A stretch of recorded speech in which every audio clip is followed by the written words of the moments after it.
Galactic Journey, October 30th, 1958, wrapping up the December 1958 galaxy.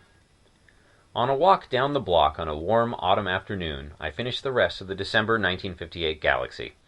I'd worked my way backward from the end, as I'd wanted to finish the next installment of Time Killer. Thus, I got to the lead novella, Join Us, by Finn O'Donovan, last. Both the name and the style were familiar. 18 pages into the tale, I recalled that O'Donovan is a pet name for Robert Sheckley.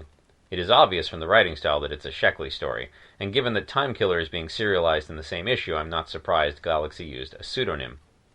Of course, that means that of the 142 pages, a good half of them were penned by Sheckley.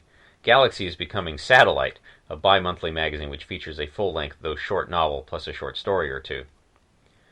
Being a Sheckley short, it's great. It's not science fiction, per se, or perhaps you might call it soft science fiction.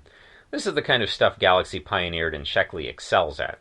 This particular tale is about a splitter, one of a class of people in the future who splits his or her personality into three parts: the aggressive id, the conscientious and dull superego, and the fun-loving libido.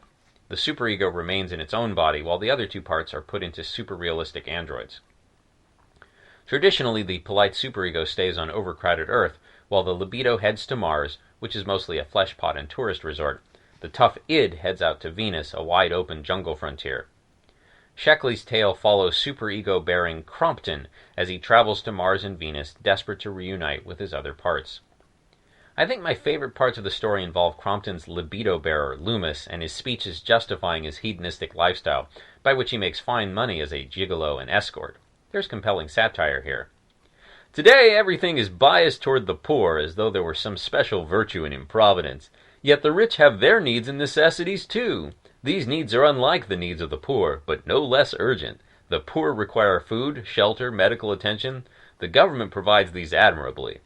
But what about the needs of the rich? People laugh at the idea of a rich man having problems. But does the mere possession of credit exempt him from having problems? It does not. Quite the contrary. Wealth increases need and sharpens necessity, often leaving a rich man in a more truly necessitous condition than his poor brother.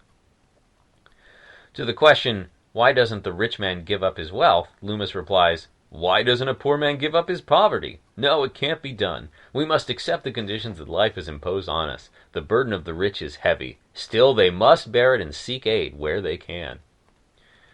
The poor, poor rich people.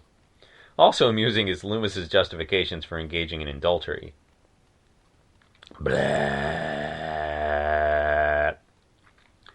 The poor, poor rich people. Also amusing is Loomis's justifications for engaging in adultery. He's quite convincing, too. Finishing up this month's Galaxy is a short tale by the team of Fred Pohl and Cyril Kornbluth. This was obviously written some time ago, since Kornbluth died quite unseasonably of a heart attack in March of this year. He was only 34. I place my hand over my heart. The story is called Nightmare with Zeppelins, and it is less science fiction than an exercise in writing anachronistically.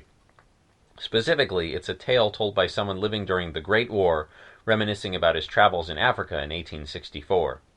It's fun, ironic stuff. The point of such an exercise, of course, is really to comment on the present. I might try my hand at it sometime.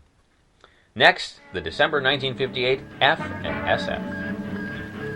The original written article, linked stories, and images can be found at galacticjourney.org by Gideon Marcus.